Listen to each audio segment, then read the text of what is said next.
اب آپ اس مبارک سلسلے کا 14واں حلقہ سماعت فرمائیں۔ تو فرمایا کہ میں بڑا پریشان ہوا کہ بھی قافلہ نکل گیا ہے۔ اچھا اب قافلے یہ بھی تو نہیں ہوتا تھا نا کہ روزانہ نکلے، کوئی ٹرین چلنی ہے کہ روز چلے گی، وہ تو قافلہ ہے۔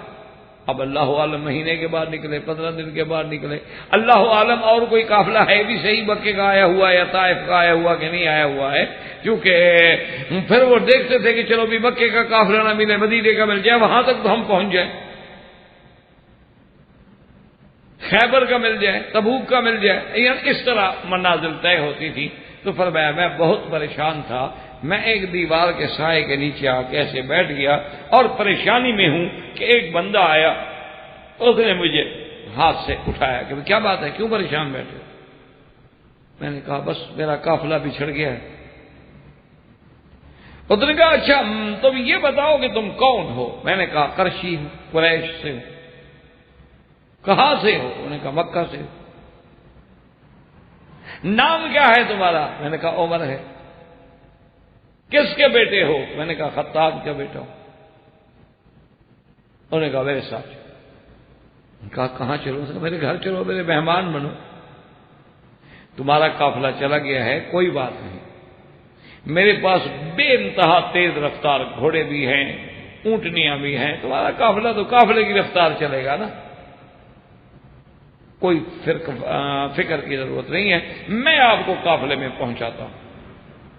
مجھے گھر لے گیا، کھانا کھلایا، کہا غسل کر لو، میں نے غسل کیا، نہایا، تھکان اتر گئی، کھانا کھایا، کہا آرام کرو، ابھی میں ملازمین کو حکم دیتا ہوں، وہ باقاعدہ اونٹ تیار کرتے ہیں اور شام کو اونٹ چلیں گے اور انشاءاللہ کل صبح تک تمہیں قافلے میں پہنچا دیں گے اور واپس آ جائیں گے، تم گھبراؤ نہیں۔ میں نے کہا ٹھیک ہے، میں مطمئن ہو گیا۔ تھوڑی دیر گزری کو ایک کاغذ لے کے آ گیا، کہنے لگا اس کاغذ پہ مجھے لکھ دو کہ جس زمانے میں تم اس علاقے کے بادشاہ بنو گے تو میری جائیداد پہ ٹیکس نہیں ہوگا۔ تو میں ہنس پڑا۔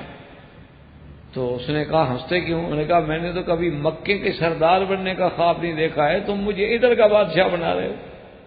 اللہ کے بندے، میں نے تو کبھی یہ بھی نہیں سوچا ہے کہ میں کبھی مکے میں بھی بادشاہ یا مکے کا سردار بن جاؤں گا، رئیس مکہ بن جاؤں گا، یہ بھی میرے خاندان میں مشکل ہے، تو تم مجھے یہاں کی بادشاہ بنا رہے ہو۔ اس نے کہا بات سنو عمر، اگر تم بادشاہ نہیں بنو گے تو اس کاغذ کا میں کیا کر لوں گا؟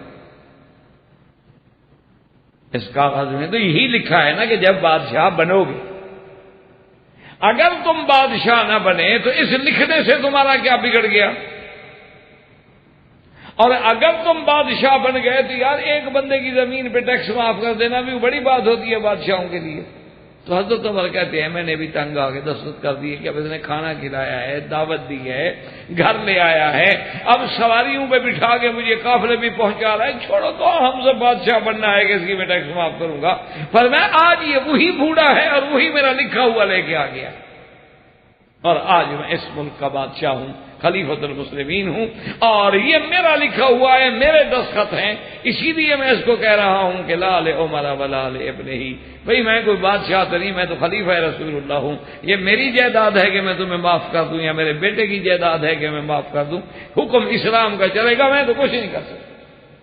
تو اس لیے میں رو رہا تھا، یہ وہ بوڑھا ہے جس نے مجھے پہچانا تھا، اور کیسے پہچانا تھا کہ تورات و انجیل میں علامات دیکھ کے مجھے پہچانا۔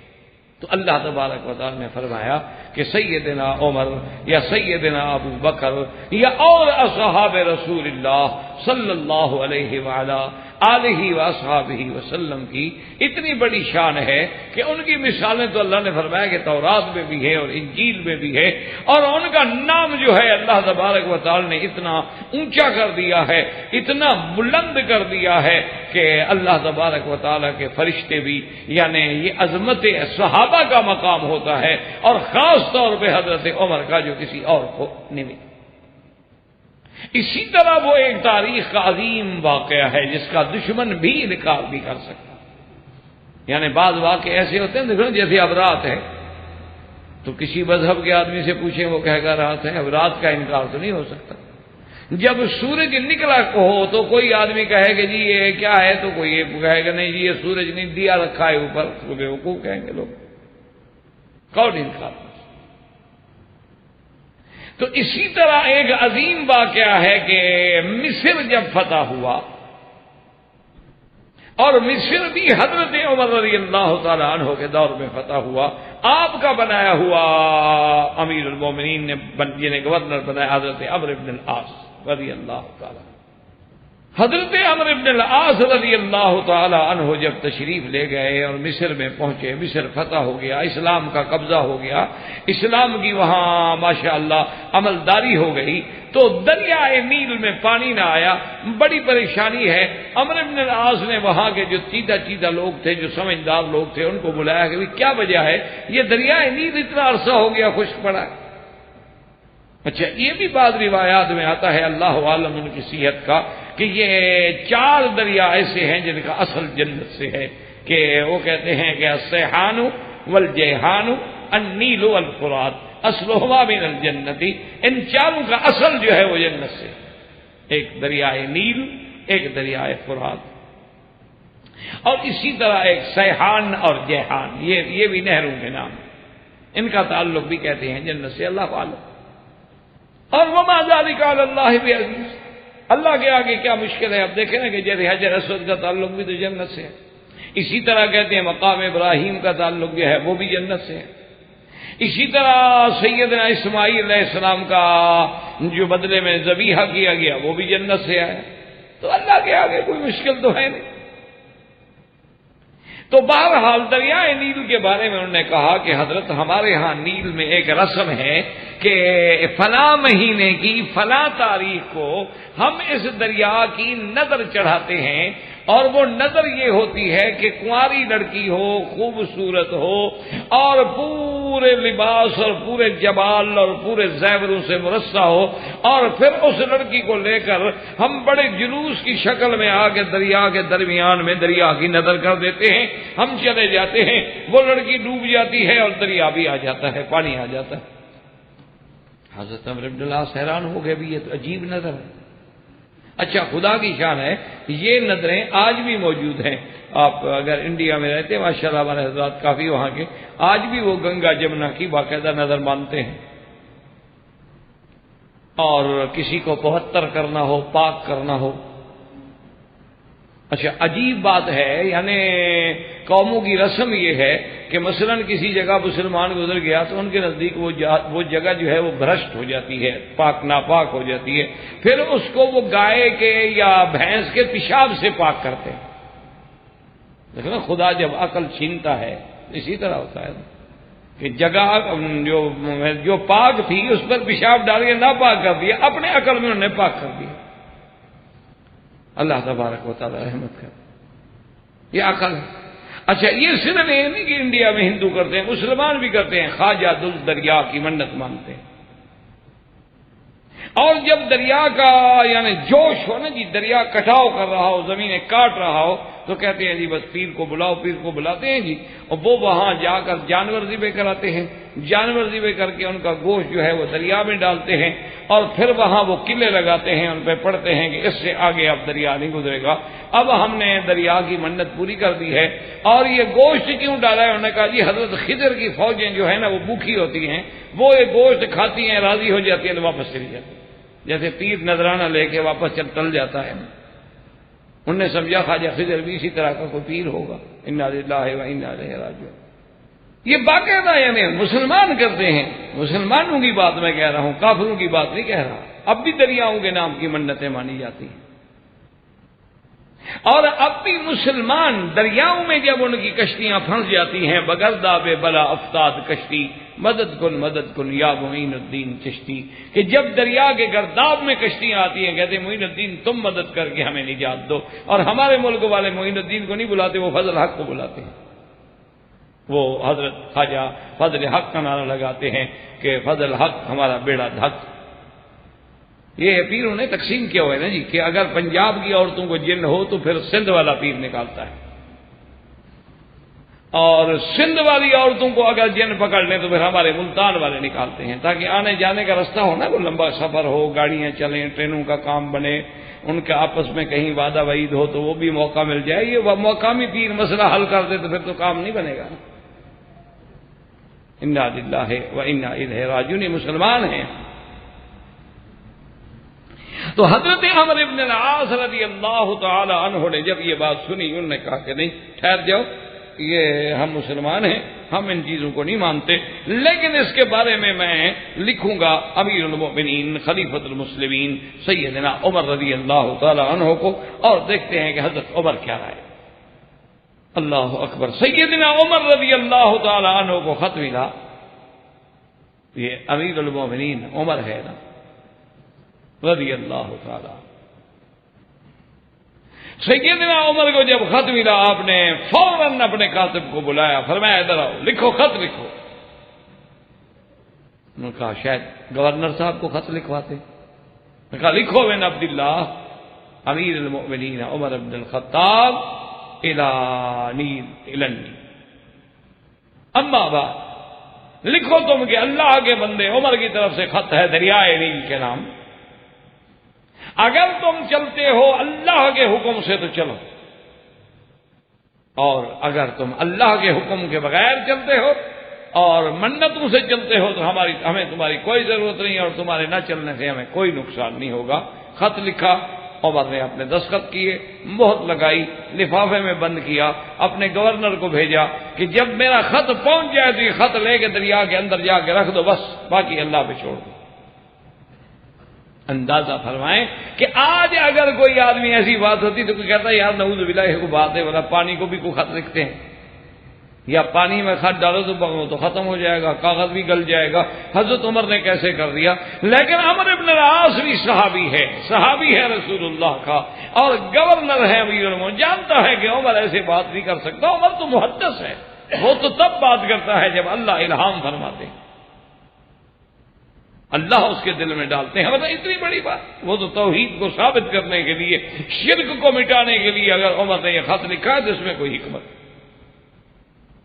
انہوں نے اپنے چند آدمی ساتھ کیے اور خط لے کے چل پڑے، اور جا کے دریا کے درمیان میں اس خط کو رکھا اور واپس آ گئے۔ فرماتے ہیں کہ اسی رات، یہ تاریخ مصر کا پہلا واقعہ ہے کہ 10 ہاتھ کے قریب جو ہے اسی ایک رات میں پانی اوپر چڑھ گیا، ورنہ پانی آتا تھا پہلے، چڑھتا تھوڑا تھوڑا تھوڑا، چند دنوں میں جا کے پورا ہوتا تھا، لیکن ایک ہی رات میں پانی جو ہے 10 ہاتھ اونچا ہو گیا، اور اس کے بعد آج تک وہ بند نہیں ہوا حضرت عمر کے خط کے بعد۔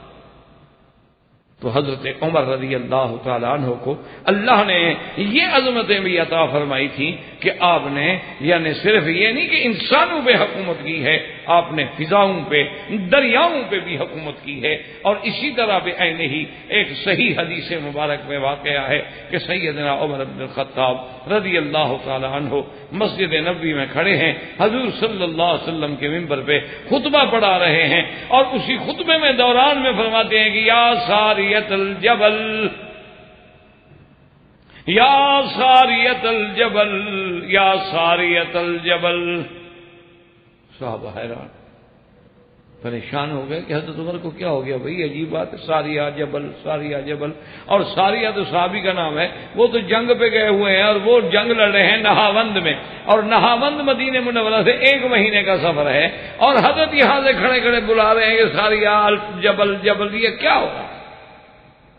جب جمعہ سے فارغ ہو گئے تو سب لوگوں نے حضرت امیر المومنین سے پوچھا کہ حضرت خیر تو تھی، آج تک آپ نے کبھی خطبہ رسول میں، خطبہ نبی میں ایسی بات نہیں فرمائی، آج آپ کیا کہہ رہے تھے یا ساریت الجبل، یا ساریت الجبل؟ فرمایا کہ میں جب منبر نبی پہ کھڑا تھا تو میرا دل اٹکا ہوا تھا اپنی فوجوں میں جو کفر کے خلاف لڑ رہی ہیں، تو اللہ نے وہ منظر مجھے دکھلایا تو میری فوج شکست کھا رہی تھی، تو میں نے یہاں سے کاشن دیا اپنے جنرل کو کہ ساریہ اب تم ایسا کرو کہ پہاڑ کو اپنی پشت میں رکھ لو اور پھر حملہ کرو،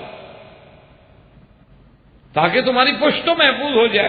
تم تو غلط لڑ رہے ہو کہ ادھر بھی دشمن حملہ کر سکتا ہے، ادھر سے بھی حملہ کر سکتا ہے۔ صحابہ چپ ہو گئے۔ اب اللہ کی شان ہے کہ کچھ عرصے کے بعد جب وہ حضرت ساریہ کی قیادت میں فوجیں واپس آئیں تو لوگوں نے حضرت ساریہ رضی اللہ تعالیٰ عنہ سے رجوع کیا، پوچھا کہ بھی حال حوال، نے کہا جی اللہ کا شکر ہے، اللہ نے فتح عطا فرمائی صحابہ کو، لیکن ہم شکست کھا رہے تھے، جمعہ کا وقت تھا، عین جمعہ کی نماز کا وقت تھا کہ عمر کی آواز آئی کہ یا ساریۃ الجبل۔ اور جب حضرت عمر کی آواز آئی تو میں نے اسی وقت اپنی فوج کو حکم دیا کہ بھی اپنی حیت کو تبدیل کرو، اور اللہ تبارک و تعالیٰ نے بس اس تبدیل کے بعد جو ہم نے حملہ کیا تو اللہ نے ہمیں فتح عطا فرما دی۔ تو یہ شرف بھی اگر ملا تھا کہ فضاؤں کو حکم جا رہا ہے، ہواؤں کو حکم جا رہا ہے، دریاؤں کو حکم جا رہا ہے، یہ بھی سیدنا عمر رضی اللہ تعالی عنہ کو ملا، اور کسی کو یہ مقام اور مرتبہ جو ہے وہ نصیب نہیں ہو سکتا۔ اور اسی طرح آپ دیکھیں کہ کئی ایک مقامات ہیں، یعنی قرآن میں، احادیث میں، کتب سابقہ میں، کتب متقدمہ میں یہ شرف جو ملے ہیں حضرت عمر کو، اور پھر اتنا کہ دریاؤں پہ حکم ہے اور فضاؤں پہ حکم ہے، اور اللہ کے قرآن کا اتنا تابع ہے کہ اگر کوئی راہ چلتا آدمی بھی قرآن کی آیت پڑھ دیتے تو حضرت عمر کانپنے لگ جاتے، کھڑے ہو جاتے۔ اسی لیے حضرت عمر کی صفت میں ہے کہ کان وقافا عند کتاب اللہ، کہ جب کوئی آدمی اللہ کے قرآن کی آیت پڑھ دے بس عمر ختم۔ اسی لیے ایک دفعہ روایات میں موجود ہے، سیرت کی کتابوں میں موجود ہے کہ سیدنا امیر المؤمنین عمر بن الخطاب رضی اللہ تعالی عنہ نے مدینہ منورہ میں حضور کے منبر پہ کھڑے ہو کے اعلان فرما دیا کہ لا تغالوا فی المہور، فرمایا کہ آج کے بعد خبردار کوئی آدمی اپنی بیٹی کی مہر زیادہ نہ کرے۔ نے فرمایا خبردار، حضور کی بیٹیوں سے یا حضور کی بیویوں سے کسی کی بھی مہر اگر زیادہ ہو گئی تو عمر اس کو پکڑ لے گا اور مال بیت المال میں داخل کر دے گا۔ یہ تم کیا کر رہے ہو کہ تم نے مہر اتنا مہنگا کر دیا ہے؟ تو جب مہر مہنگا ہو جائے گا، حلال مہنگا ہو جائے گا، لازمی بات ہے کہ پھر حرام سستا ہوگا۔ یہ تو فطری بات ہے، جب حلال نہیں ملے گا۔ آج بھی آپ دیکھ لیں کہ اسلام کے لوگ، یعنی ہم عرب اور عجم، دو متبادی رسومات میں مبتلا ہو گئے ہیں۔ ہمارے ملک میں جہیز کی لعنت کی وجہ سے شادیاں نہیں ہوتی کہ جی لڑکا جو ہے، لڑکی والے جہیز بھی دیں، لڑکی بھی دیں، جہیز بھی دیں۔ کیوں؟ ہمارا لڑکا جی پڑھا لکھا ہے، ڈاکٹر ہے، انجینئر ہے، ویسے دے دیں۔ لڑکی والے جہیز بھی ادا کریں، کار بھی لے کے آئے، فریج لے کے آئے، گھر کا سامان لے کے آئے، وی سی آر، ویڈیو سارا جہان لے کے آئے، اور اگر وہ لڑکی بیچاری جہیز میں سامان نہ لا سکے تو ساری زندگی تانے سہتے سہتے مر جائے گی۔ اور تم کیا لائی تھی؟ کیا تھا تمہارے گھر والوں کے پاس؟ کس بات پہ اکڑ رہی ہو؟ اور یہاں الٹ رواج ہے کہ جناب پہلے تو 1 لاکھ حق المہر ادا کرو، یا 10,000 یا 20,000، اور اس کے بعد جب شادی کرنی ہو تو جو افراح ہیں، شادی گھر ہیں، وہاں ماشاءاللہ جو بڑے ہیں ان کا تو 5-5، 10-10 لاکھ ریال ایک رات کا کرایہ ہے۔ اب تو 5 اسٹار ہوٹلوں میں بھی باقاعدہ دعوتیں ہوتی۔ پتہ نہیں وہاں عمل بالحدیث ان کا کہاں چلا جاتا ہے۔ بس حدیث صرف ہمیں نماز کے لیے آئی ہے کہ نماز کیسے پڑھو بس، یا مسواک کیسے کرو۔ وہاں جو 3 منزلہ حقے رکھے ہیں وہاں تو کوئی نہیں سمجھاتا ان کو۔ ایسے معلوم ہوتا ہے جیسے مسجد کا مینار رکھا، تاش ہے، حقے ہیں، گانا ہے، اور نعوذ باللہ مووی ہے، اور باقاعدہ ویڈیو پہ فلمیں بن رہی ہیں، اور تمام عورتیں جو ہیں ان کی فلمیں بن رہی ہیں، اور وہی فلمیں پھر غیر مرد جا کے دیکھتے ہیں۔ ایک فستان جو ہے اس کی سلائی 5-5 ہزار ریال ہے۔ یہ بھی عمل بالحدیث ہے۔ انا للہ و انا الیہ راجعون۔ کیوں ہم اپنے آپ کو دعویٰ کرتے ہیں لیکن ہمارا صرف انہی چیزوں پہ عمل ہے جو ہمیں پسند ہیں، ہمیں قبول ہیں، ہمارے لیے آسان ہیں، لیکن جس میں ذرا ہمیں قربانی دینی پڑے وہاں کوئی حدیث پہ عمل کرنے کے لیے تیار نہیں۔ حضرت عمر رضی اللہ تعالیٰ نے حکم کیا، ایمان سے کہیں کہ مصلحت عامہ کے تابع تو حضرت عمر کا حکم ٹھیک تھا، اور حضور کا خود ایک حدیث مبارک میں بھی ہے، آپ نے فرمایا سب سے بہتر عورت وہ ہوتی ہے ایسرہن صداقا، جو حق المال کے اعتبار سے سستے آسان ہو۔ کیوں؟ انہوں نے کہا تو عورت تو وہی اچھی ہوتی ہے، تکلیف نہ ہو خامند کو، بغیر پریشانی کے، بس ایک حق المال شریعت کا حکم ہے، لکھ دیا جاتا ہے اور دے دیا جاتا ہے، بس بات ختم ہوگا۔ حضرت عمر رضی اللہ تعالیٰ عنہ نے آرڈر کیا، اور اس کے بعد آرڈر کرنے کے بعد جب سیدنا عمر رضی اللہ تعالیٰ عنہ اترے، خدا کی شان ہے کہ آپ جب مسجد نبوی کے باہر جانے لگے تو ایک بوڑھی عورت کھڑی تھی، اس نے حضرت عمر کا ہاتھ پکڑ لیا، اس نے کہا ٹھہرو عمر۔ عمر ٹھہر گیا۔ اس نے کہا آپ نے یہ کیسے حکم دیا ہے کہ حق المہر جو ہے تھوڑی ہو زیادہ نہ ہو، میں چھین لوں گا، میں یہ کر لوں گا۔ آپ کون ہیں چھیننے والے؟ اللہ کے قرآن میں ہے کہ آتے تم ہن اہدا ہن کنتارن، کنتار کہتے ہیں ڈھیر سارا سونا، تو اللہ کہتا ہے ڈھیر سارا سونا دے سکتے ہو، تم کیوں پابندی لگا رہے ہو؟ حضرت عمر وہیں کھڑے ہو گئے، فرمایا الحمدللہ الذی افقہ العجائز من افقہ من عمر، کہ اللہ تیرا شکر ہے، مدینے کی تو اب بھی اتنی بڑی شان ہے کہ یہاں کی بوڑھی عورتیں بھی زیادہ فقیہ ہیں عمر سے، وہ بھی زیادہ بات سمجھ گئی، میں نہیں سمجھا۔ فرمایا اچھا بھائی میں اپنا آرڈر واپس لے لیتا ہوں، جو اللہ کے قرآن کا حکم ہے مقدم۔ تو حضرت عمر اتنی شان کے بعد، یہ بھی شان یعنی آپ کی شخصیت کا ایک پہلو ہے کہ ادھر جلال کا یہ عالم ہے کہ بادشاہان وقت کانپتے ہیں۔ جبلت بن الایہم جب آتا ہے، اللہ کے کعبے کا طواف کر رہا ہے، ایک صحابی غریب کا اس کی چادر پہ پاؤں آ گیا اتفاق سے، اس نے غریب کو تھپڑ مارا۔ حضرت عمر رضی اللہ تعالی عنہ کو شکایت پہنچی، آپ پکڑ کے لے آؤ، اور جبلہ اپنے علاقے کا بادشاہ ہے، ایک علاقے کا گورنر ہے وہ۔ جبلہ کو جب حاضر کیا گیا تو جبلہ کہتا ہے کہ میں نے بڑے بڑے بادشاہوں کے دربار دیکھے تھے، میں نے کیسر کا دربار دیکھا، میں نے کسرا کا دربار دیکھا، اور حضرت عمر مٹی پہ بیٹھے ہیں، لیکن جو حضرت عمر کے دربار میں جاہ و جلال اور ہیبت تھی وہ میں نے کسی بادشاہ کے دربار میں نہیں دیکھی، میری تو ٹانگیں لرزنے لگ گئی۔ حضرت عمر رضی اللہ تعالی نے پوچھا کہ تم نے مارا ہے اس کو؟ انہوں نے کہا نہیں مارا تھا۔ کیوں مارا؟ انہوں نے کہا جی اس نے میری چادر تھی بڑی قیمتی، ریشمی چادر تھی، اور اس نے مٹی بھرا پاؤں میں اس پہ رکھ دیا، اور میں گر جاتا، میری چادر کھل جاتی، میں غصے میں آ گیا، میں نے مار دیا۔ آپ نے فرمایا اچھا آدھے زمین پہ تم چلتے ہو، آدھی تمہاری چادریں چلتی ہیں، تو یہ غریب کہاں جائیں؟ یہ بڑے آدمی چادریں گھسیٹ گھسیٹ کے چلتے ہیں نا۔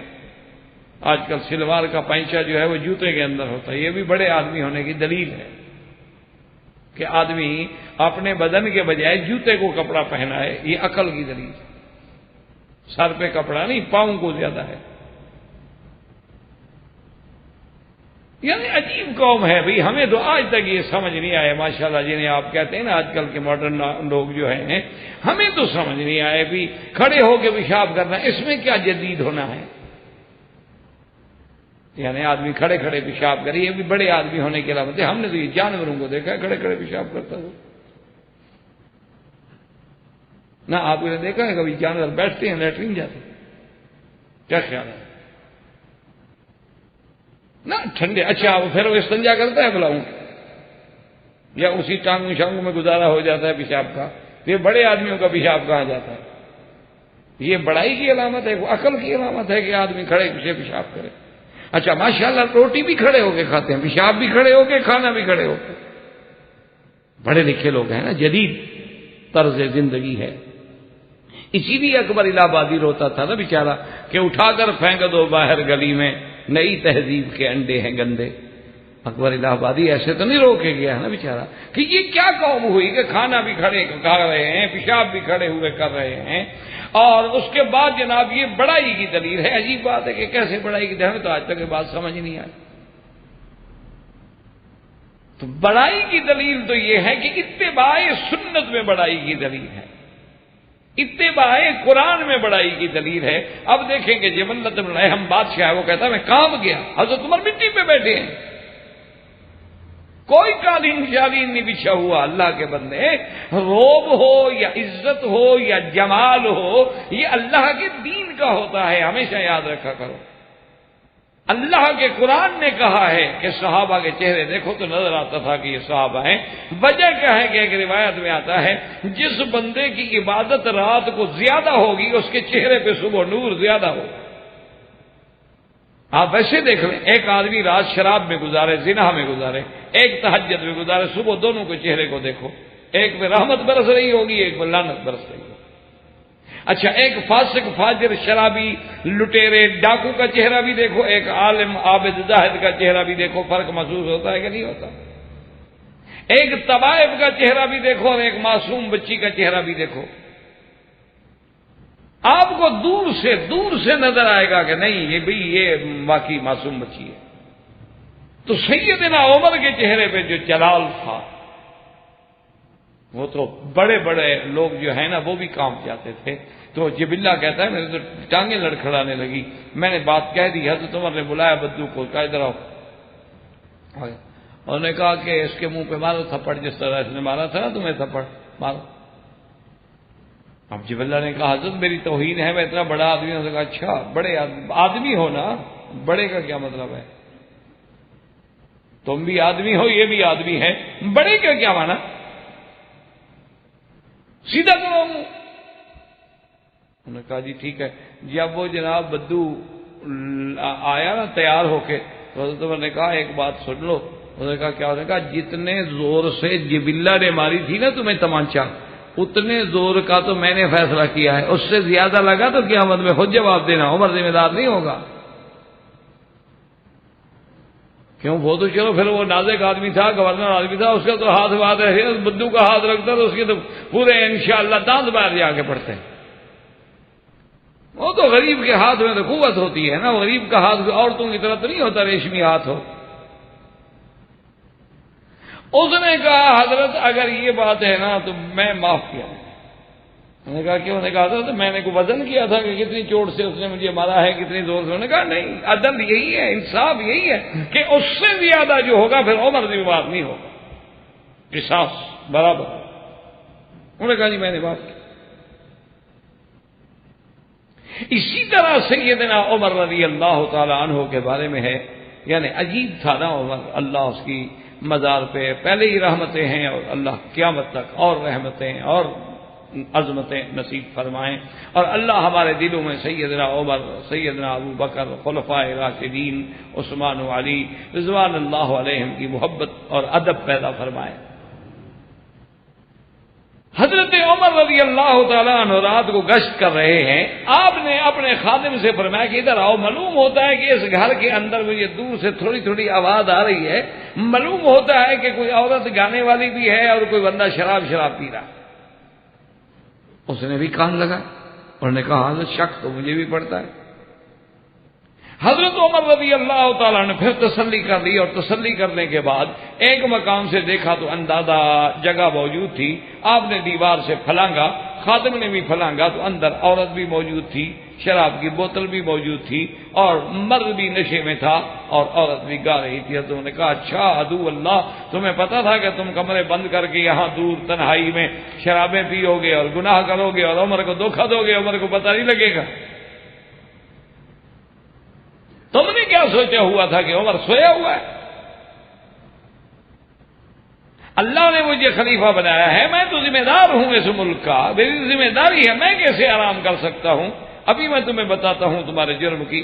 اچھا وہ آدمی بڑا سمجھدار تھا، اس نے کہا کہ عمر بات سنو کہ میں نے جو جرم کیا ہے، میرا جرم تو ہے سامنے،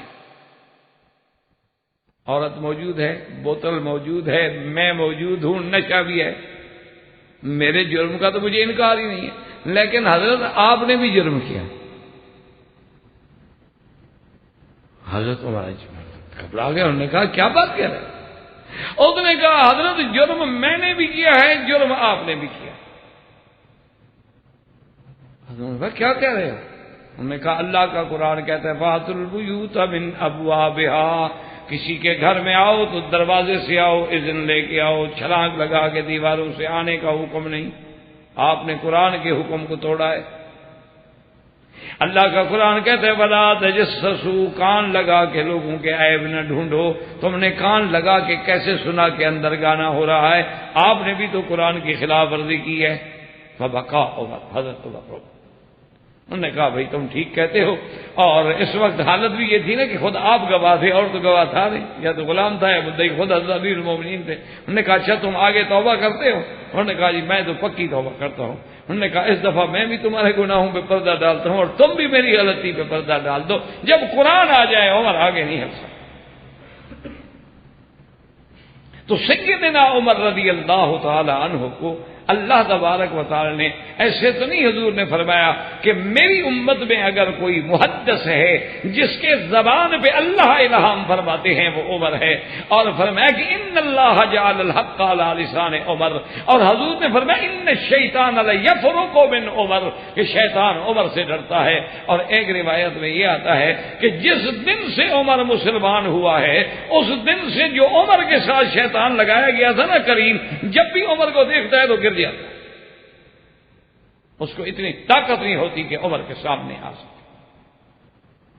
یہ شان بھی اللہ تبارک و تعالیٰ نے سیدنا عمر کہ حضور جس کے بارے میں گواہی دے کہ ان الشیطان لا یفرق من عمر، کہ عمر تو سے شیطان ڈرتا ہے، یعنی دنیا ڈرتی ہے کہ وہ ہمیں وسوسے میں نہ ڈال دے، ہمیں گمراہ نہ کر دے، لیکن اللہ نے ان کو اتنی قوت ایمان دی تھی، اتنی عظمت دی تھی کہ شیطان ڈرتا ہے۔ اور ایک حدیث میں حضور نے فرمایا عمر جس راستے سے تم چلتے ہو وہ گلی بھی شیطان چھوڑ کے بھاگ جاتا۔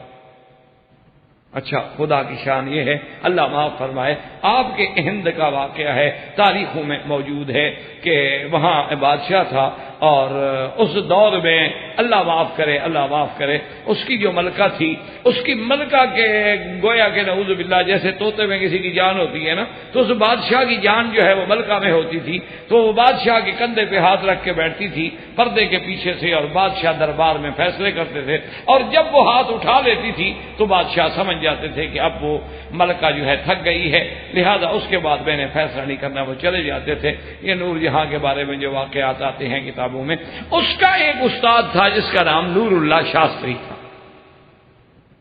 یہ نور اللہ شاستری جو ہے یہ اصل میں یہ رافضی تھا، دشمنان صحابہ میں سے تھا، اور یہ بہت بڑا ان کے مذہب کا مولوی تھا۔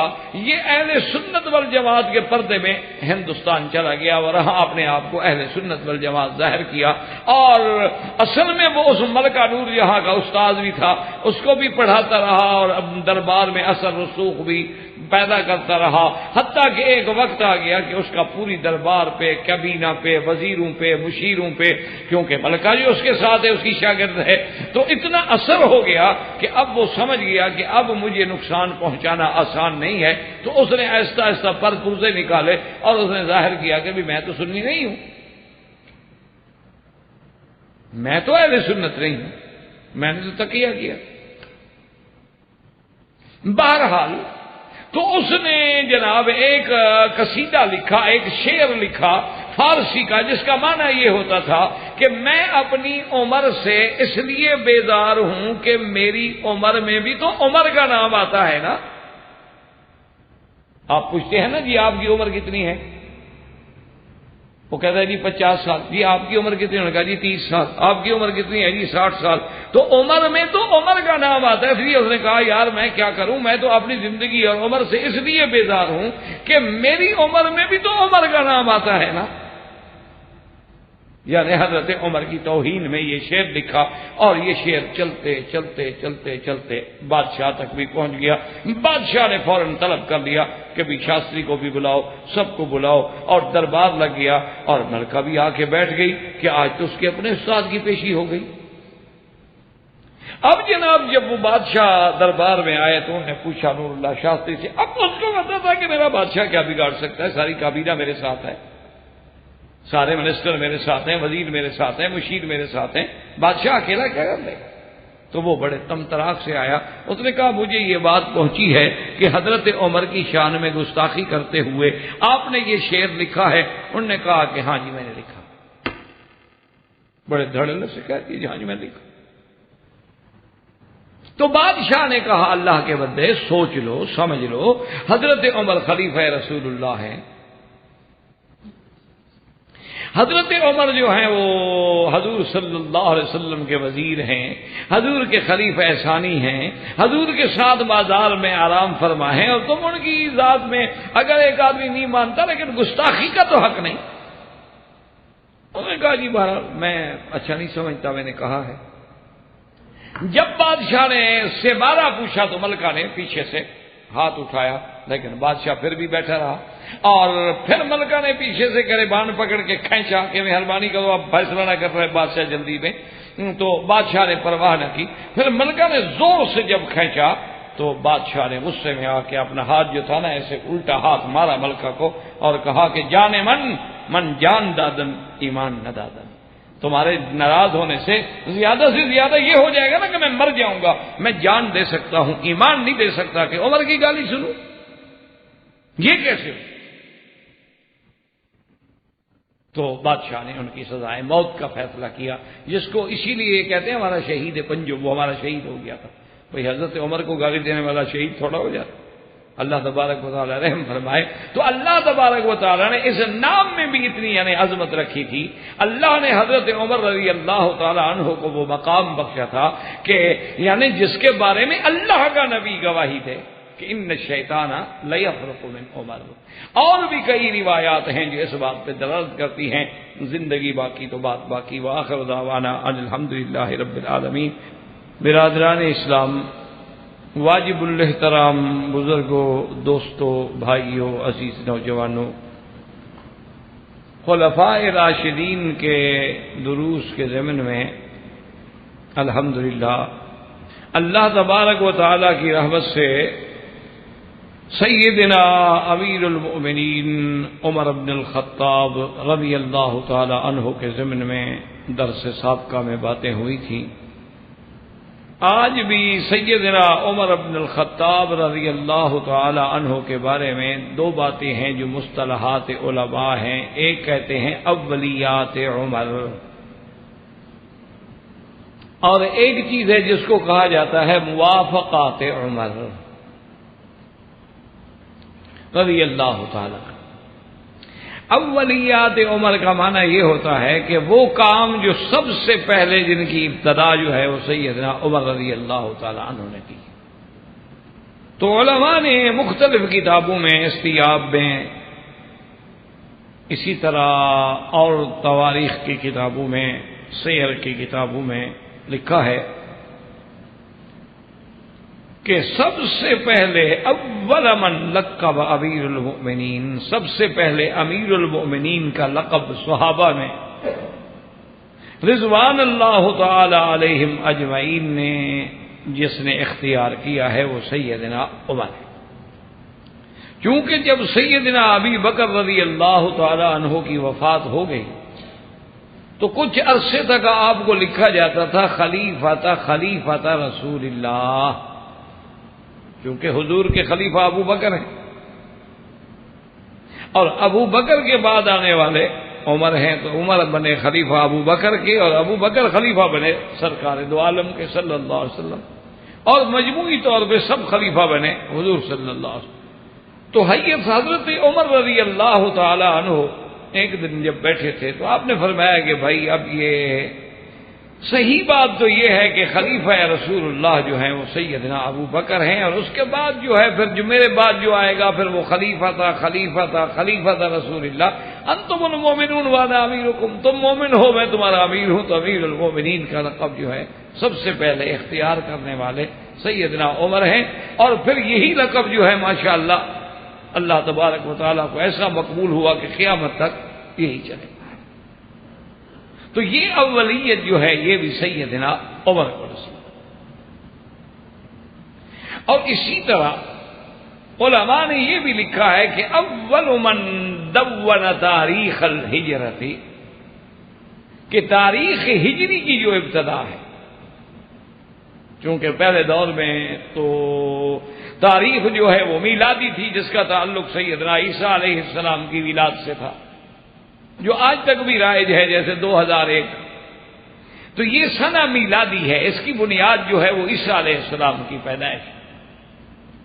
لیکن مسلمانوں نے اور صحابہ نے تمام چیزوں کی روایات کو چھوڑ دیا کہ بھی اگر ہم بھی میلادی رکھیں گے تو پھر عیسیٰ علیہ السلام کے ماننے والوں میں، نصارہ میں اور مسلمانوں میں کیا فرق ہوگا. اور اگر ہر پیغمبر کی پیدائش کو تاریخ کی ابتدا بنایا جائے تو پھر آدم علیہ السلام، ابراہیم علیہ السلام، نوح علیہ السلام کس پیغمبر کا بنایا تھا. اسی طرح بعض علماء نے فرمایا کہ حضور صلی اللہ علیہ وسلم کے معراج سے حضور صلی اللہ علیہ وسلم کی بعثت سے جب آپ پر سب سے پہلے قرآن اترا ہے، لیکن سب کی رائے جو تھی اور سیدنا عمر کی رائے اور تدوین کرنے والے تاریخ ہجری کی وہ حضرت عمر ہے۔ آپ نے فرمایا نہیں، ہجرت جو ہے وہی ہے دراصل اسلام کی عظمت کا سوال، اور اللہ تبارک و تعالیٰ کو بھی یہی منظور تھا کہ وہ ہجری تاریخ کا جو مسئلہ ہے یعنی وہ قیامت تک کے لیے قبول ہو گیا، اور اس کی سب سے پہلے ابتدا کرنے والے جو ہیں وہ سیدنا عمر۔ اور اسی طرح تمام تاریخ کی کتابوں میں آپ دیکھ لیں، حتیٰ کہ دشمن بھی اعتراف کرتے ہیں کہ یہ جو آج کل یورپ میں آپ دیکھتے ہیں کہ ویلفیئر اسٹیٹ کا ایک تصور ہے کہ بھی ہر آدمی جو بے روزگار ہے اس کو باقاعدہ وظیفہ ملتا ہے، بچہ پیدا ہو جائے وظیفہ ملتا ہے، آپ کے بچے زیادہ ہو گئے تو آپ کو کونسل مکان دیتی ہے بڑے نامینل چارجز پر۔ تو یہ سارا جو دراصل ویلفیئر کونسل کا تصور ہے، یہ سب سے پہلے وظائف کا تقرر جو ہے سیدنا عمر نے کیا رضی اللہ تعالی عنہ نے، اور آج بھی دشمن اس کا اعتراف کرتا ہے۔ یعنی آپ دیکھ لیں برٹش کا جو قانون ہے، ان کا جو آئین ہے جو تدوین کیا گیا ہے، وہ جس پروفیسر نے لکھا تھا اس نے اعتراف کیا ہے اپنی کتابوں میں کہ میں نے سیدنا عمر سے متاثر ہو کے یہ لکھا ہے۔ تو اس کا تصور دینے والا سب سے پہلے کہ بھی غریب کو وظیفہ دو، بے روزگار کو وظیفہ دو، بوڑھا ہے وظیفہ دو، بچہ پیدا ہو وظیفہ دو، اور حتیٰ کہ یہودی ہے، نصرانی ہے، بوڑھا ہو گیا، بیکار ہے، اس کو بھی وظیفہ دو۔ یہ تأثر جو ہے سب سے پہلے سیدنا عمر نے دیا ہے رضی اللہ تعالیٰ عنہ نے۔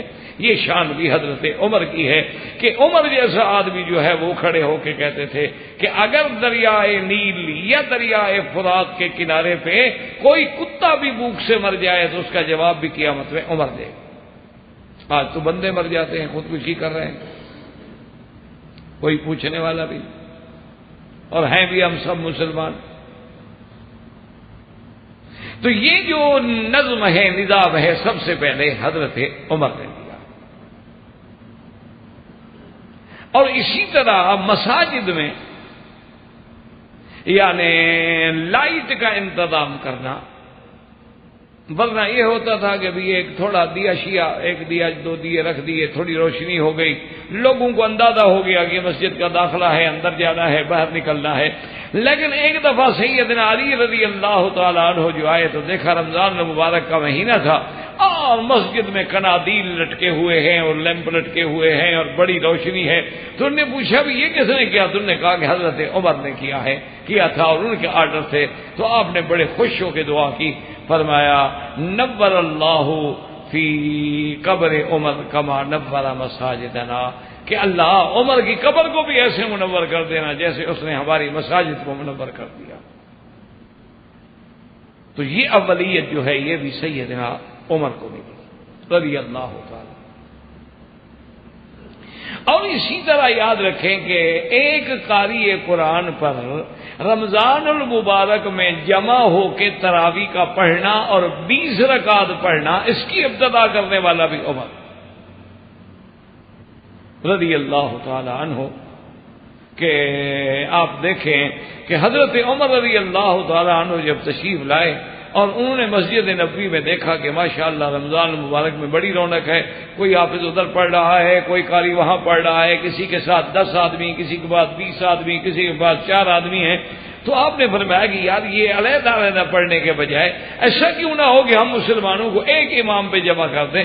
فجمعہم علی ابی بن کعب، آپ نے حضرت ابی بن کعب، کیونکہ حضرت ابی بن کعب وہ ہیں جن کے بارے میں اللہ کے نبی نے فرمایا کہ اقرأکم ابی، کہ سب سے بہتر قرآن پڑھنے والا جو ہے قرأت سے ابی بن کعب۔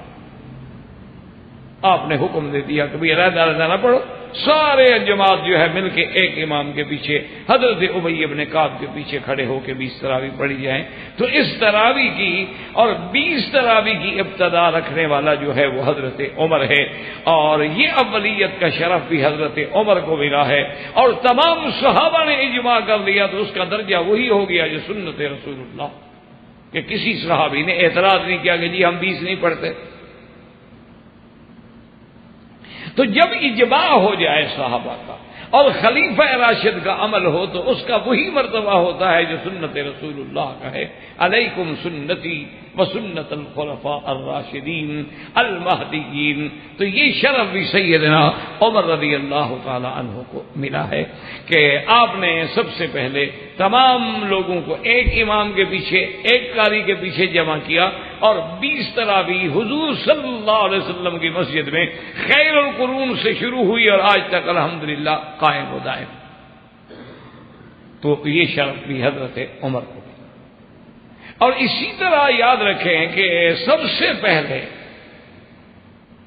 جس شخص نے مصر الامصار وعین القضات، کہ جس شخص نے شہروں کی حد بندی کی، جیسے ہمارے یہاں ہوتا ہے نا جی کہ یہ ڈویژن ہے، یہ ضلع ہے، یہ تحصیل ہے، یہ صوبہ ہے، یہ ہمارے ہاں جو تقسیم ہے، اس کی سب سے پہلے بنیاد رکھنے والا بھی حضرت عمر ہے کہ اس نے مصر الامصار کے بصرے کی حدود، کوفے کی حدود، الجزیرہ کی حدود، موصل کی حدود، شام کی حدود، ان سب کی تعیین کرنے والا جو ہے وہ حضرت عمر رضی اللہ تعالی۔ اسی طرح جیسے آج کل آپ دیکھتے ہیں نا جی کہ کہیں کوئی بڑی جگہ ہو تو وہاں ایک ہائی کورٹ کی بینچ آ جاتی ہے کہ جی ہائی کورٹ کی یہ بینچ ہے، اور پھر ایک جگہ سپریم کورٹ ہوتی ہے، اور اگر کوئی صوبے بڑے ہو جائیں تو وہاں سپریم کورٹ کی بھی بینچز قائم کر دی جاتی ہیں۔ تو یہ قضات کا نظام جو ہے ہر علاقے کے لیے، اس کی ترتیب دینے والا سب سے پہلے حضرت عمر۔ یہ تو آپ یورپ سے متاثر ہیں، سمجھتے ہیں کہ یہ یورپ والے پڑھے لکھے لوگ ہیں، جب مسلمان یعنی علم کے معراج پہ تھے یہ تو جاہل تھے، یہ کہاں کے پڑھے لکھے لوگ ہیں؟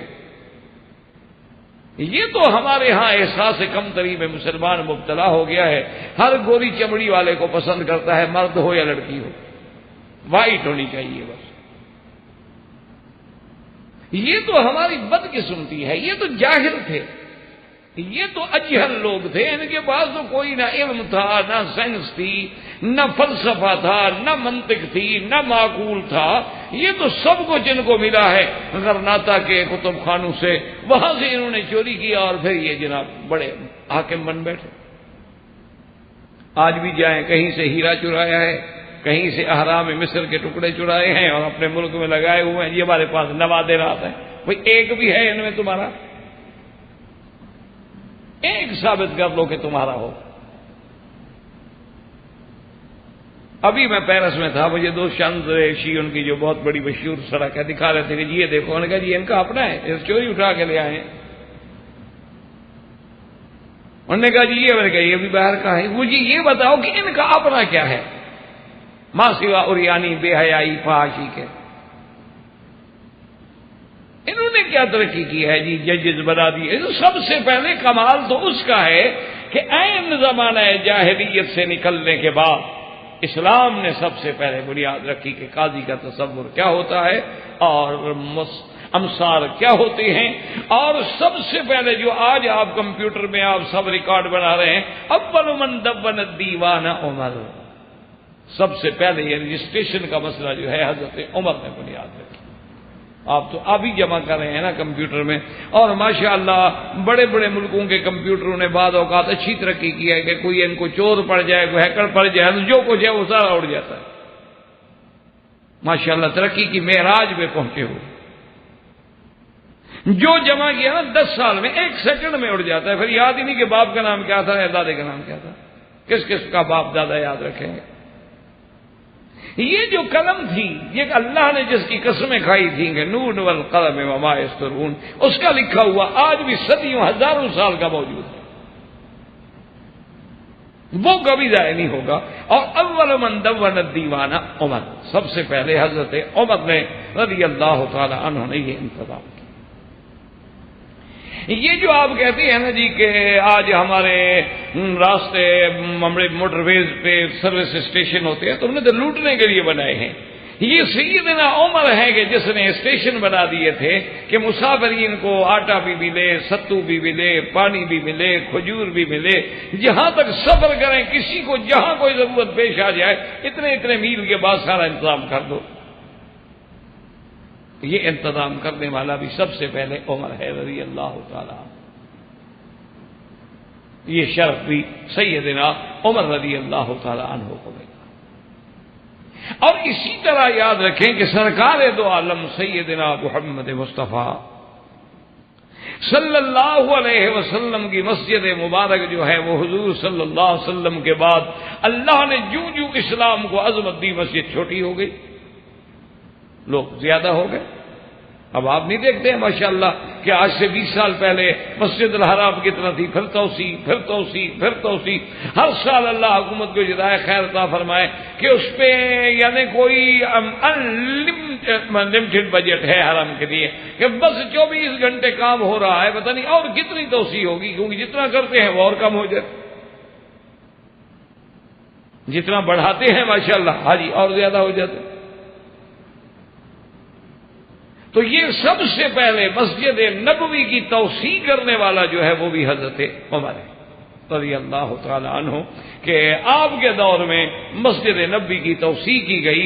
وَأَوَّلَ مَن جَعَلَ الْحَصَىٰ فَرَشَ الْحَصَىٰ، یہ چھوٹی چھوٹی کنکریاں مسجد میں بٹھانا، اس زمانے میں فرشوں کا رواج نہیں تھا نا جی، بالکل یہ تو ابھی تک یعنی کچھ عرصہ پہلے تک مسجد میں مدینہ پاک میں بھی اور مکہ پاک میں بھی جو پلاٹ ہوتے تھے کعبۃ اللہ کے، ان میں چھوٹی چھوٹی کنکریاں ہوتی تھیں، اور خدا کی شان ہے ان کنکریوں میں جو لذت تھی، جو آرام تھا، جو ٹھنڈک تھی، جو سکون تھا، وہ آج تک نہیں ملا۔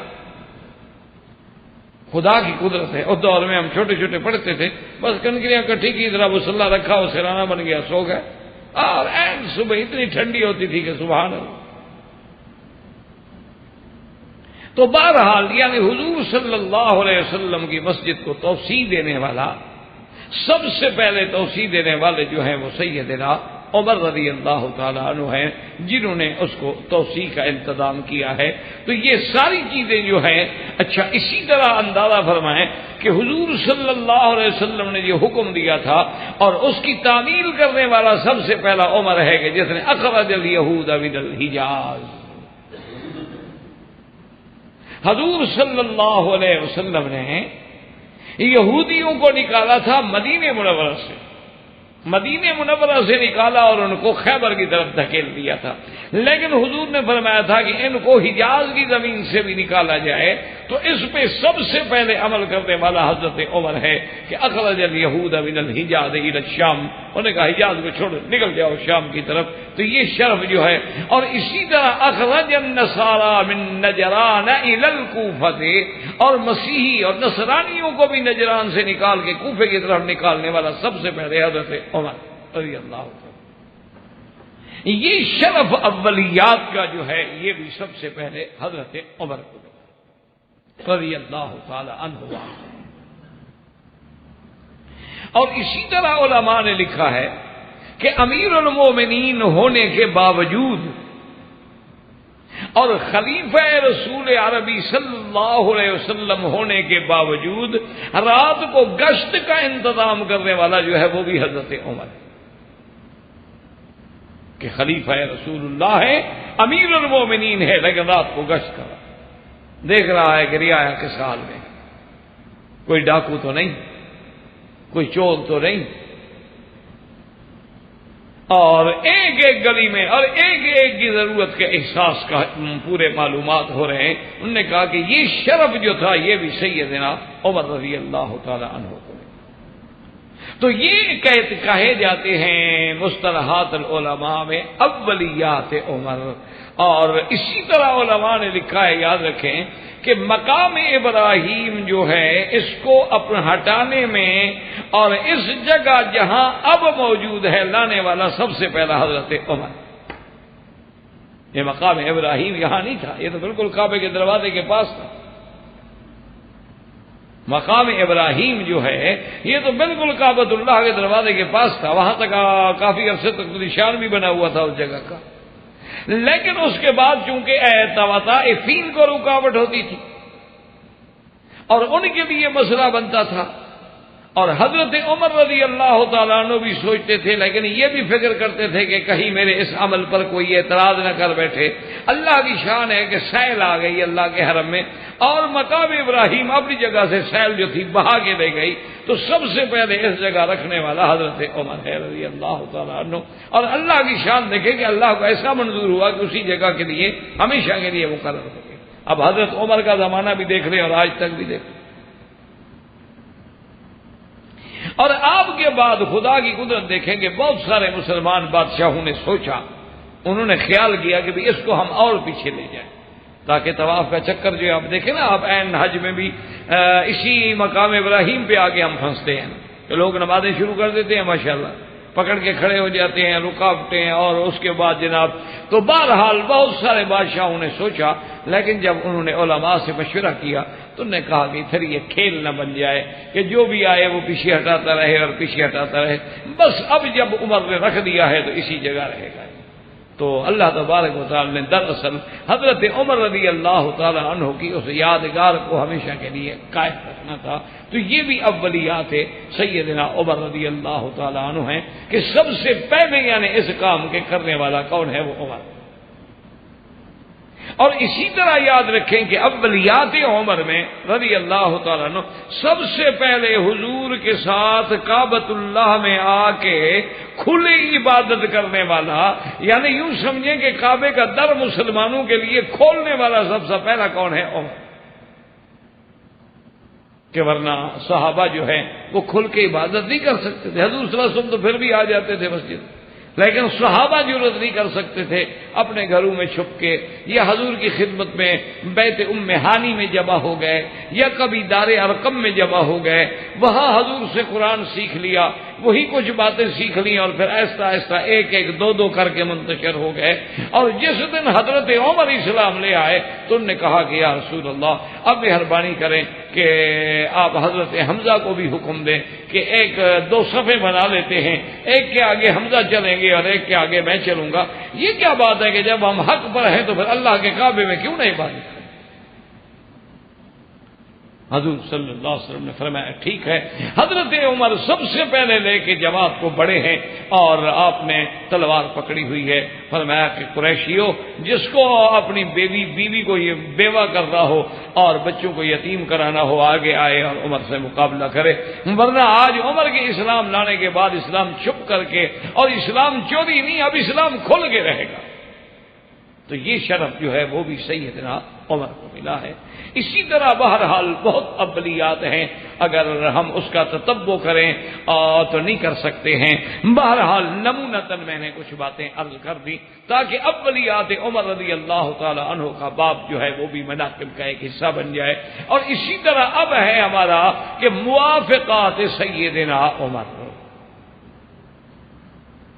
موافقات سیدنا عمر کا معنی سمجھیں، یہ بڑا اعزاز ہے، یہ ہر کسی کو نہیں ملا، یہ بہت بڑا اعزاز ہے۔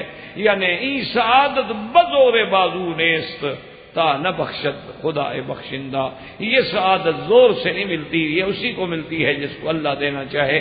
موافقات عمر کا معنی یہ ہے کہ حضرت سیدنا عمر نے جو فیصلہ زمین پہ کیا، حضور کو جو رائے دی، وہی اللہ نے قبول فرما لی، اس کو کہتے ہیں موافقات عمر۔ یہ کوئی معمولی سی بات نہیں۔ ان موافقات عمر میں اللہ کے قرآن کی جو آیت مبارک ہے جو میں نے تلاوت کی ہے، اسی لیے تلاوت کی تھی کہ چونکہ ہمارا باب بھی مناقب عمر ہے۔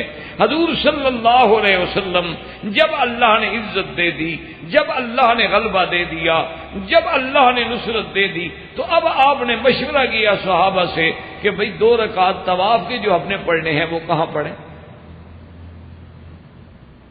اور یہ 2 رکعت جو ہیں یاد رکھیں امام ابو حنیفہ رحمۃ اللہ علیہ کے نزدیک واجب ہیں اور باقی ائمہ کے نزدیک سنت ہیں، لیکن بس لوگوں کی زبان پہ چڑھ جاتا ہے کہ 2 رکعت نفل میں پڑھ لوں طواف کی۔ نفل نہیں ہوتے ہی، طواف چونکہ نفلی ہوتا ہے تو ذہن یہی کہتا ہے کہ 2 رکعت نفل، حالانکہ 2 رکعت پڑھنا امام ابو حنیفہ رحمۃ اللہ علیہ کے نزدیک واجب ہے اور باقی ائمہ کے نزدیک سنت ہے۔ یعنی امام صاحب کے نزدیک ایک دفعہ نہیں پڑھے تو جب یاد آئے پڑھنے ہوں،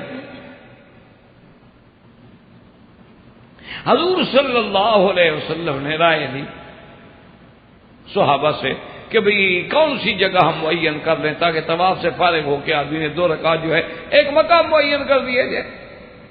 ہر صحابی نے اپنی رائے دی. حضرت عمر رضی اللہ تعالی عنہ سے جب حضور نے پوچھا کہ عمر تمہاری کیا رائے ہے، تو حضرت عمر نے کہا کہ یا رسول اللہ اگر آپ مجھ سے پوچھتے ہیں نا تو میں کہتا ہوں کہ مقام ابراہیم کو مصلی بنا لیں، کیونکہ یہ کعبہ بھی ابراہیمی، بناء ابراہیمی، دین بھی ابراہیمی، ملت بھی ابراہیمی، اور اسی پتھر پہ کھڑے ہو کے سیدنا ابراہیم علیہ السلام نے یہ کارنامہ انجام عطا فرمایا ہے. تو جب حضرت عمر نے یہ رائے دی، اللہ تبارک و تعالیٰ کا قرآن بھی نازل ہوا کہ واتخذوا من مقام ابراہیم مصلی. اللہ نے فرمایا کہ میرے نبی ہمیں عمر کی رائے منظور. اور اس سے اصل مسئلہ سمجھے، حضور کی حدیث مبارک ہے کہ من سن سنتن حسنتن، جو بندہ کسی اچھے کام کی ابتدا کر دے، اس کام پہ جو قیامت تک لوگ عمل کریں گے، اس ثواب میں حصہ جو ہے اس ابتدا کرنے والے کو ملے گا. اور اسی طرح حضور نے فرمایا جو بندہ کسی برائی کی ابتدا کر دے، قیامت تک جو گناہ ہوگا تو اس کے بندے پہ بھی لکھا جائے گا جس نے ابتدا کی ہے. اس لیے حضور نے فرمایا کہ اول من سن القتل قابیل، حضرت آدم کے بیٹے قابیل نے سب سے پہلے قتل کیا تھا. قیامت تک جتنے قتل ہوں گے تو ان کا گناہ جو ہے قابیل پہ بھی لکھا جائے گا. اب اسی سے اندازہ لگائیں کہ قیامت تک جتنے لوگ آئیں گے، عمرہ کریں گے، طواف کریں گے، حج پڑھیں گے، جب بھی آئیں گے مقام ابراہیم پہ 2 رکعت پڑھیں گے تو ثواب حضرت عمر کو لکھا جائے گا رضی اللہ تعالی عنہ وارضاہ. اچھا خدا کی شان دیکھیں جو عمر کو نہیں مانتے وہاں نماز پڑھنے کے لیے وہ بھی لڑتے رہتے. خدا کی شان، یہ اللہ کی شان ہے. اللہ تبارک و تعالی نے جس مقام کو عزت و عظمت دینی ہو، یعنی اللہ نے قرآن میں ذکر فرما دیا، لیکن یہ موافقت تھی حضرت عمر رضی اللہ تعالی عنہ کی رائے کی کہ عین جو عمر نے رائے دی تھی وہی اللہ کا قرآن نازل. اسی طرح سیدنا عمر رضی اللہ تعالی عنہ کے بارے میں، مقام بدر کے بارے میں بھی کتابوں میں آتا ہے کہ دونوں چیزیں جو ہیں وہ حضرت عمر کی رائے تھی. ایک تو سب سے پہلے جب حضور صلی اللہ علیہ وسلم نے بدر سے نکل کے قافلے کے لیے ابو سفیان کے قافلے پہ حملہ کرنے کا ارادہ کیا تو اس میں جب آپ نے مشورہ دیا تو کچھ لوگوں نے کچھ مشورہ دیا، کچھ نے کچھ مشورہ دیا. جب حضرت عمر سے پوچھا حضرت عمر نے کہا حضور بالکل جانا چاہیے، یہ قافلہ نہیں ہے، اس میں سارے قریش کا مال ہے جو ہمارے خلاف جنگ میں لگے گا. یہ تجارتی قافلہ نہیں ہے تو حربی قافلہ ہے. تو اس کو بھی اللہ نے قرآن میں فرمایا کما اخرجک ربک من بیتک بالحق، میرا بدری جیسے تیرے رب نے تجھے نکالا ہے مدینے سے. یعنی معنی یہ ہے کہ یہ حضور کا وہاں سے نکلنا جو ہے عمر کی رائے اور حکم خدا تھا، تب حضور نکلے مدینہ منورہ سے بدر کے. اور اسی طرح اسارہ بدر کے بارے میں کہ جب جنگ بدر ہو گئی اور یہ مقام بدر، اصحاب بدر، جنگ بدر، یہ بہت بڑی عظیم ترین اول غزوۃ فی الاسلام، یہ اسلام کا سب سے پہلا غزوہ ہے. اور اسی کو اللہ نے قرآن میں یوم الفرقان، اور اس واقعے کو اللہ نے قرآن میں جتنی تفصیل سے بیان فرمایا ہے، کوئی معمولی سی بات تو نہیں کہ حضور نے فرمایا کہ اصحاب بدر سے کہ ان اللہ اطلع الی اہل بدر، اللہ نے بدر والوں کی طرف نظر فرمائی اور فرمایا اعملوا ما شئتم فانی قد غفرت لکم، جاؤ بدر والے جو مرضی کیا کرو تمہاری بخشش ہو گئی. شان بدر میں ملی. تو اب جناب بدر میں ایسے ہوا کہ 70 یہود مشرکین کے بڑے بڑے صنادید، بڑے بڑے سردار، بڑے بڑے ستون جو تھے وہ تو مارے گئے، اور 70 جو تھے ان کے قید ہوئے، اور جو قید ہوئے ان میں بھی بڑے بڑے لوگ ہیں. تو حضور صلی اللہ علیہ وسلم نے اسارہ بدر کے بارے میں صحابہ سے رائے رکھی، کیونکہ اسارہ بدر کے بارے میں اب یہ بات ہو سکتی تھی کہ یا تو بھئی ان کو ہم چھوڑ دیں، کچھ بھی نہ لیں، چھوڑ دیں، یا ہم ان کو چھوڑ دیں لیکن کچھ فدیہ لے لیں تاکہ مسلمانوں کی مالی مدد ہو جائے، یا ان کو ہم سزا میں قتل کر دیں۔ یہ مختلف آراء تھی، تو حضور صلی اللہ علیہ وسلم نے، اللہ کا حکم یہی ہے پیغمبر کو بھی کہ اگر ایسا کوئی اہم کام ہو تو مشورے سے کیا جائے۔ حضور صلی اللہ علیہ وسلم نے مشورہ لیا، دیگر صحابہ سے بھی لیا، اور حضرت ابو بکر رضی اللہ تعالیٰ عنہ سے پوچھا کہ ابو بکر تمہارا کیا مشورہ ہے؟ تو ابو بکر رضی اللہ تعالیٰ نے کہا کہ یا رسول اللہ، ان کو بڑی سزا مل گئی ہے، 70 ان کا بندہ مارا گیا، اب یہ لوگ جو ہیں پھر بھی کچھ ہو آپ کے ساتھ بھی قرابتداری ہے، رشتہ داری ہے، میری رائے تو یہ ہے کہ ان سے فدیہ لے لیا جائے، کچھ چیز مقرر کر دی جائے تاکہ مسلمانوں کی مالی مدد ہو جائے اور ان کو چھوڑ دیا۔ اس کے بعد حضرت نے سیدنا عمر رضی اللہ تعالیٰ عنہ سے پوچھا کہ عمر تمہاری کیا رائے ہے؟ حضرت عمر رضی اللہ تعالیٰ عنہ، یعنی آپ حیران ہوں گے کہ اللہ تبارک و تعالیٰ جس کو جو شان دے دے، یہ حضرت عمر رضی اللہ تعالیٰ عنہ ہیں جنہوں نے کہا کہ یا رسول اللہ صلی اللہ علیہ وسلم میری رائے پوچھتے ہو؟ اب نے کہا تمہاری رائے کیا؟ انہوں نے کہا اللہ کے نبی جنہوں نے حضور آپ کا کلمہ نہیں پڑھا، جنہوں نے اللہ کی توحید کا اقرار نہیں کیا، پھر مکے سے آپ کے مقابلے کے لیے فوج لے کے آ گئے، اگر ان کو موقع ملتا ہمیں چھوڑ دیتے؟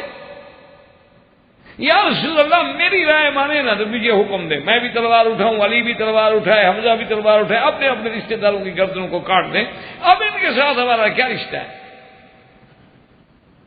اور حضور آج ہی کفر کی جڑ کاٹ دیں ہمیشہ کے لیے، اگر جڑ چھوڑ دی نا پھر درخت نکل آئیں گے۔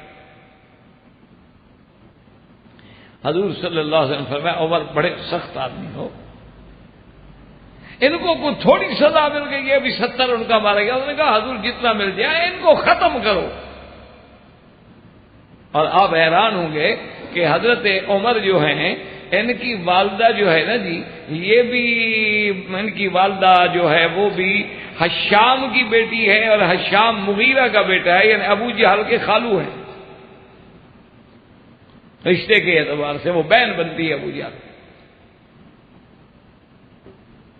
لیکن اس کے باوجود ایمان کی قوت دیکھیں، ابو جہل مارا گیا، انہوں نے کہا نہیں یا رسول اللہ اس کفر کو مٹاؤ۔ حضور صلی اللہ علیہ وسلم نے فرمایا کہ بھائی عمر کی مثال تو ایسے ہے نا جیسے موسیٰ علیہ السلام نبی تھے لیکن جلال تھا نا، یہ اللہ تبارک و تعالیٰ نے تبائے رکھے ہوتے ہیں نا، بعض طبیعت پیغمبروں میں جمال کا اثر زیادہ ہوتا ہے، بعض میں جلال کا اثر زیادہ ہوتا ہے، اسی طرح صحابہ میں، اسی طرح اولیاء اللہ میں اللہ تبارک و تعالیٰ نے بعد میں جمالیات کا حصہ زیادہ رکھی ہے۔ تو حضرت عمر رضی اللہ تعالیٰ رائے دے کے چلے گئے، بہرحال حضور نے حضرت ابو بکر کی رائے قبول فرما لی اور ان سے فدیہ مقرر کر دیا گیا اور فدیہ لے کے قیدیوں کو چھوڑ دیا۔ اب دوسرے دن جب آئے تو حضرت عمر کیا دیکھتے ہیں کہ حضور بیٹھے ہیں، چھوٹا سا درخت ہے، یہ جیسے صحرا میں جال کے درخت ہوتے ہیں یا کیکر کا درخت ہوتے ہیں، چھوٹے چھوٹے درخت ہوتے تھے، ان کے نیچے بیٹھے ہیں اور حضرت ابو بکر بھی بیٹھے ہیں، اور حضور صلی اللہ علیہ وسلم بھی آنسو بہا رہے ہیں اور حضرت ابو بکر بھی آنسو بہا۔ حضرت عمر آئے، سلام کیا، آ کے عرض کیا کہ یا رسول اللہ اضحک اللہ سن، اللہ آپ کو ہمیشہ مسکراتا ہوا رکھے، آپ رو رہے ہیں مجھے بھی بتائیں تاکہ میں بھی شریک ہو جاؤں غم میں۔ آپ نے فرمایا عمر ہم نے تیری رائے منظور نہیں کی، یہ درخت دیکھ رہے ہو یہاں تک گویا اللہ کا عذاب آ گیا، اگر اللہ عذاب اتار دیتے لما نجا منہا الا عمر و سعد، صرف عمر اور سعد بچتے اور کوئی اللہ کے عذاب سے نہ بچ سکتا۔ یہ تو اللہ کی مہربانی ہے کہ اللہ نے معافی عطا فرما دی، لیکن اللہ نے فرمایا کہ میرے نبی جو رائے عمر نے دی تھی آپ نے کیوں قبول نہیں کی؟ تو یہاں بھی کہ ما کان لنبی ان یکون له اسرى حتى یسخن فی الارض، اللہ نے فرمایا یہ میرے نبی کی شان تو نہیں کہ ہم قیدی، تیرے دشمن قیدی بنا کے آپ کے ہاتھ میں دے دیں اور آپ ان کو چھوڑ دیں۔ آپ صرف دنیا کی چند روزہ زندگانی کی عزت کو مقدم رکھیں، آرام کو مقدم ہے، اپنے ان کو کیوں چھوڑا ہے؟ لولا کتاب من اللہ سبق لمسکم فیما اخذتم، اگر ہم فیصلہ نہ کر چکے ہوتے میرا بدری کہ ہم آپ کو معاف کر چکے ہیں، پہلے سے فیصلہ ہے ہمارا، اگر یہ فیصلہ نہ کر چکے ہوتے اور آپ کو اور اہل بدر کو معاف نہ کر چکے ہوتے تو ہم عذاب عظیم نازل کرتے کہ آپ نے دشمنوں کو چھوڑ دیا اور عمر کی رائے کو قبول نہیں کیا۔ تو یہ بھی وہ آیت مبارکہ ہے جو موافقات سیدنا عمر رضی اللہ تعالی عنہ میں ہے کہ حضور صلی اللہ علیہ وسلم نے فرمایا کہ بھئی اگر اللہ نہ کرے اگر وہ عذاب نازل ہوتا تو پناہ پانے والا صرف حضرت عمر ہوتے یا حضرت سعد، تو یہ مقام جو ہے یہ بھی حضرت عمر کو، یہ بھی یعنی موافقت قرآن کریم۔ اسی طرح ایک روایت میں آتا ہے کہ ایک دن حضور صلی اللہ علیہ وسلم کی خدمت میں حضرت عمر آئے، انہوں نے کہا کہ یا رسول اللہ یدخل علی نسائک البر والفاجر، حضور یہ آپ کے گھر میں اچھے لوگ بھی آتے ہیں، ہر بندہ تو حضرت اچھا نہیں ہوتا، کسی میں کوئی کمزوری ہوتی ہے، آپ کے گھر میں آنا، آپ کی بیویوں کے پاس آنا اور پردہ کوئی نہیں، حجاب کا حکم کوئی نہیں، یا رسول اللہ میری غیرت قبول نہیں کرتی، یا رسول اللہ میری غیرت نہیں برداشت کرتی کہ اللہ کے نبی کے گھر میں پردہ نہ ہو، حضور کی بیویاں گھر سے باہر جائیں قضاء حاجت کے لیے بغیر پردے کے، اور پھر حضور آپ کے گھر میں ہر آدمی آئے اور سوال کرے اور کھانا کھائے اور داخل ہو اور بیٹھ جائے، میری غیرت تقاضا نہیں کرتی۔ بی بی زینب کو تو غصہ آ گیا، انہوں نے کہا عمر تم کون ہو ہم پہ روک ڈالنے والے؟ یہ اللہ کے نبی کا اور ان کی بیویوں کا مسئلہ ہے، آپ کو زیادہ غیرت آ رہی ہے۔ اللہ نے اسی وقت قرآن نازل کر دیا کہ یا ایھا النبی قل لازواجک وبناتک ونساء المؤمنین یدنین علیہن من جلابیبہن، اللہ نے فرمایا میرا نبی میرے پیارے محمد مصطفیٰ صلی اللہ علیہ وسلم ازواج کا، اپنی بیویوں سے بھی کہہ دیں، اپنی بیٹیوں سے بھی کہہ دیں، ایمان والوں کی عورتوں سے بھی کہہ دیں کہ اپنے اوپر گھونگھٹ ڈالیں، پردہ ڈالیں، بغیر پردے کے نہ نکلیں۔ اسی طرح حکم آ گیا کہ فلا کہ کوئی چیز پوچھنی ہو تو من وراء حجاب، پردے کے بغیر نہیں، ختم۔ تو جو عمر نے رائے دی تھی اللہ نے قرآن نازل کر دیا، اور حجاب کا حکم جو ہے وہ قیامت تک کے لیے نافذ ہو گیا کہ اب نبی کی بیوی بھی ہے تب بھی پردہ کرے گی، اور اللہ کے نبی کے گھر کے اندر بھی کوئی غیر محرم اور غیر اجنبی جو ہے وہ داخل نہیں ہو سکتا۔ یہ شرف جو ملا ہے یہ بھی سیدنا عمر رضی اللہ تعالی عنہ کو ملا ہے کہ آیت حجاب جو اتری تو یہ بھی موافقات عمر میں ہے رضی اللہ تعالی عنہ وارضاہ۔ اور اسی طرح علماء نے لکھا ہے کہ حضرت عمر رضی اللہ تعالیٰ عنہ ان لوگوں میں ہے نا جنہوں نے زندگی ماشاءاللہ ایسی گزاری ہے کہ آپ کو شراب سے بڑی نفرت، آپ نہیں پسند کرتے تھے کہ کوئی آدمی شراب، اور ساتھ اللہ سے دعا بھی کرتے تھے کہ اللہ بھی یہ شراب کے بارے میں کوئی حکم نہیں آ رہا۔ تو سب سے پہلی آیت اتری يسألونك عن الخمر والميسر قل فيهما إثم كبير ومنافع للناس وإثمهما أكبر من نفعهما۔